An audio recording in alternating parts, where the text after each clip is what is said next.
Hey guys, my name's David Putty, and have you ever wondered how people come up with the profitable CSGO trips that get posted? Have you want to learn how to do that yourself so you don't need to rely on new videos getting uploaded to make a profit trading? By the end of this video, you'll be able to do exactly that. I decided to make this video because when I first started trading CSGO skins, it was extremely difficult to actually make a profit copying trade setups that other people had posted. Later, I'll elaborate more on why copying trade setups is a bad way to make a profit, but when I was first made aware of trading, I had no idea what I was doing and had to rely on finding what other people had posted. Until fairly recently, I hadn't actively played Counter-Strike since all the way back in the 1.6 days. So when I did pick it back up a few months ago, I knew absolutely nothing about this whole skins market. But I've always been a huge numbers and spreadsheets guy. I've created a bunch of guides and resources for different games that have been featured on their respective Reddit subs. So when I started playing CS again and was introduced to skins, I was very intrigued by the idea of being able to actually make real money. Almost immediately, I had started learning about how trade-ups work, first needing to copy setups other people had posted about, then starting to test some of my own smaller trades before running bigger and bigger rolling trade progressions. This is actually the first big trade progression I did, where I'd wanted to run 30 consecutive trades, rolling profits from each trade into the next to see what my overall profitability would end up at. I ended up making just over $400 in profit, including the Steam tax, and it's safe to say I've been hooked on trading ever since. But enough about me, let's get to the real reason you clicked on this video, and let's learn about how to make a profit trading CSGO skins. The first area I wanted to briefly walk through was why it's even difficult making a profit from trading CS skins in the first place. There are three main reasons to highlight, and some of these may be more obvious than others. The first reason is due to having an established market that follows basic supply and demand principles. There are thousands and thousands of transactions on the Steam market daily, and prices are set based on demand and expected value. So what happens when someone posts a new high profit trade on YouTube? Thousands of viewers will then head over to the Steam market, all looking to buy the same skin in the same float range for their setup. Demand for the skin goes up, but the availability does not change. So you either won't find the skins you need, or you'll end up overpaying and cutting into your trade profit. Market prices are also set based on expected value, which makes it very difficult to find a profitable trade just trading up from within a single collection. For a quick example of what I'm referring to, we can look at a collection like the Danger Zone in any one specific class. If we look at the restricted class here, we see the lowest price factory new skin is $1.23. And if we do some advanced arithmetic to multiply that skin cost by 10 for the number we need for a trade, the total trade cost will be $12.30, which we can see is higher than the value we receive from any skin in the classified class. With a few exceptions, this same general scenario plays out across all collections and classes. The second challenge with making a profit trading CSGO skins is due to the Steam cut or trade tax. I'll just briefly touch on this one, as this is probably the most obvious, but this concept does surprisingly get glossed over in a lot of the trade videos I see. Steam takes roughly a 15% cut on each sale you make, so when you're using something like a trade calculator, the expected value needs to be around 15% or more than the cost of the trade for a truly profitable trade setup. The third and final challenge I wanted to cover stems from float values, and there are actually two challenges this creates for us when setting up a profitable trade. The first is that there's a sliding cost scale related to a skin's float value. To see a quick example of what I'm referring to, say we need to find really low float factory new skins for a trade we're attempting. I'm talking floats that are like a 0.01 or a 0.02. If we check out the market listings for this M249 Deep Relief, we see the first few skins when sorted by cost aren't in the range we need, so instead we sort the list by float.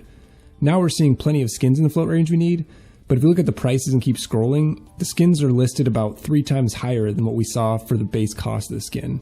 This is how you can easily overpay for a trade, because if you're using a trade calculator for your planning and setup, it'll show the same skin cost for a wear grade no matter what the float is. This is not going to be the case in the actual Steam market.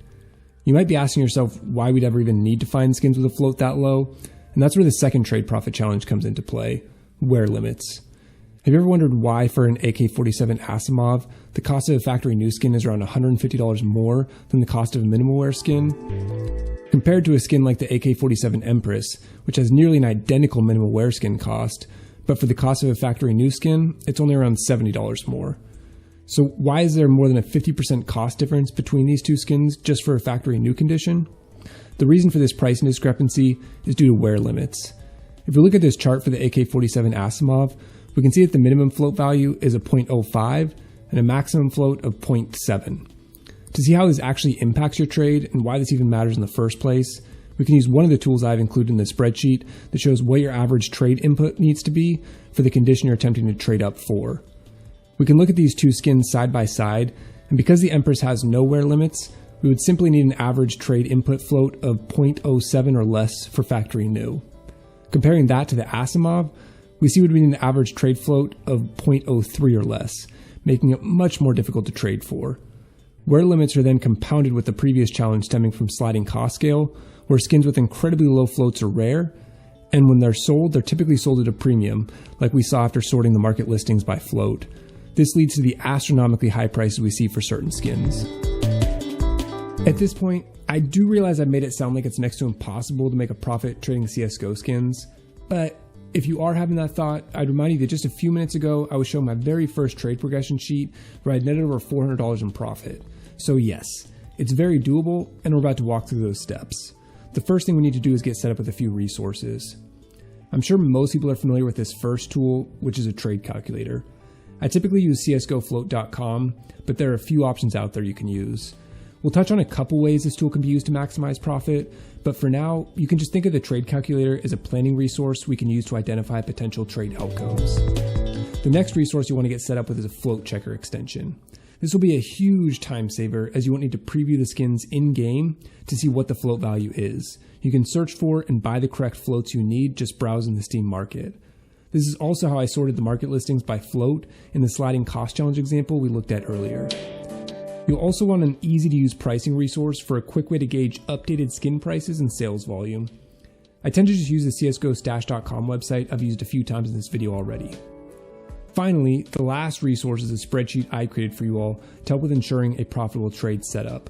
In this final section of the video, I'll walk through how to actually use the spreadsheet and highlight some of the different tools I included. I split this spreadsheet up into a few main sections. The first section is called cost analysis, and this is more or less a guided walkthrough of the steps to set up and create a profitable trade. The second section, called the trade tracker, is used once you've outlined your trade and are beginning to actually purchase the skins you need.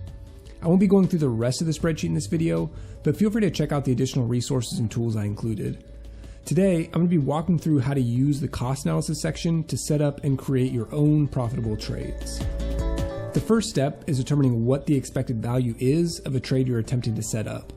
And while you may end up adjusting the expected value table later, for example, if you end up including a second collection in the trade, or if you end up trading for a different wear condition, this is still a crucial first step to be able to identify how much you can spend on a trade to ensure it's projecting a profitable outcome.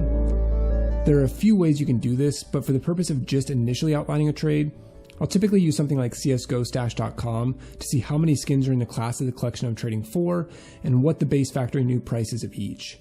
In this example, I was looking at the Prisma 2 collection and a cheap mil-spec trade up. There are 5 possible restricted class outcomes, and I just filled in the current skin sale values.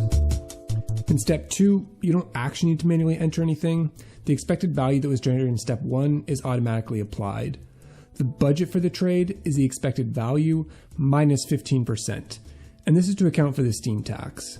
This budget calculator gives us a general idea as we're building out the trade, what we'll be able to budget for the high and low wear skins. In step 3, we'll need to identify what the average input float of our trade skins will have to be for the skin condition outcome we want. Use the drop-down box to search for the skin with the highest expected value from the trade outcomes put together in step 1. In this example, we're trading up to the restricted class in the Prisma 2 collection, so the skin we'd search for is the Darkwing. In step 4, use the drop-down to select which condition we're trading up for. You'll then get a breakdown of examples of high and low wear float skin combinations for the average float you need for the trade. This will be combined with the budget calculator in step 2 to not only ensure we have a profitable trade setup, but also a realistic trade setup we can do. At this point in our example trade setup, we have the expected value of the trade, we know what the average trade input float needs to be for the condition we want, and we have a rough idea of how much we can budget for the high and low wear float skins we need in our trade based on the expected value. Going into step 5, if you're having trouble deciding which budget and float breakdown to use for your trade, you can quickly jump over to the Steam market and search for the skins in the condition or class you're needing. Based on the floats of the available skins and how much is being charged, you can determine what budget/float combination would be best to use. In this example setup, if we went over to the Steam market and saw the lowest float minimal wear skins were around a 0.1 or higher, we'll know we need to use the 6 low wear, 4 high wear split. The other option here would be to skip going to the Steam market and just choose the setup where the required floats are the closest to the max range for a given condition, which in this case is also the 6 low wear, 4 high wear split. This will give you the greatest flexibility when hunting for the skins you need and significantly speed up the process of acquiring your trade pieces. Once you've landed on a setup, you use the dropdowns to enter the skin conditions needed and then what the lowest base cost is of the skins in that class/collection.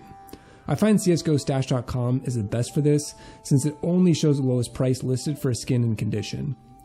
This cost buffer tool is how we avoid the trap of setting up a theoretically profitable trade that we get when we're planning out a trade using a trade calculator, because we're taking into account a sliding cost scale. Finally, based on the initial expected value and the estimated cost, you can see if you have a profitable trade set up. Once again, because I'm using the value generated from the cost buffer for the estimated trade costs and not using a trade calculator, I look for a trade with a profit percentage of anything above 10%. Once your trade setup is outlined, move over to the trade tracker and it's time to start hunting for the skins we need.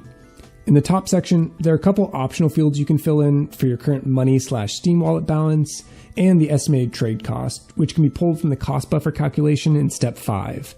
This will show you all of the net gain and net loss trade outcome scenarios. In the bottom section below the dash line, you'll enter the trade class and the max float for the trade, which you can pull from the float calculator in steps 3 and 4. Then, once again, select the appropriate number of trade outcomes from the dropdown. You can just copy the values already filled out in step 1 of the cost analysis instead of manually retyping them out. From here, the only section you need to be using is the purchase skin entry table, using dropdowns to fill in the data for the skins as you buy them. As a side note, I would recommend copying and pasting the float values as you buy the skins instead of trying to worry about manually typing them out.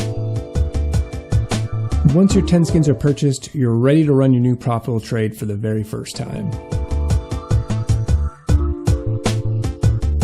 And that'll about wrap up this video. I hope that released a couple things I mentioned that were helpful for you all. If anyone has questions or comments, I have a link to a Discord channel I set up in the description of the video, or you can obviously feel free to leave a comment here on the video.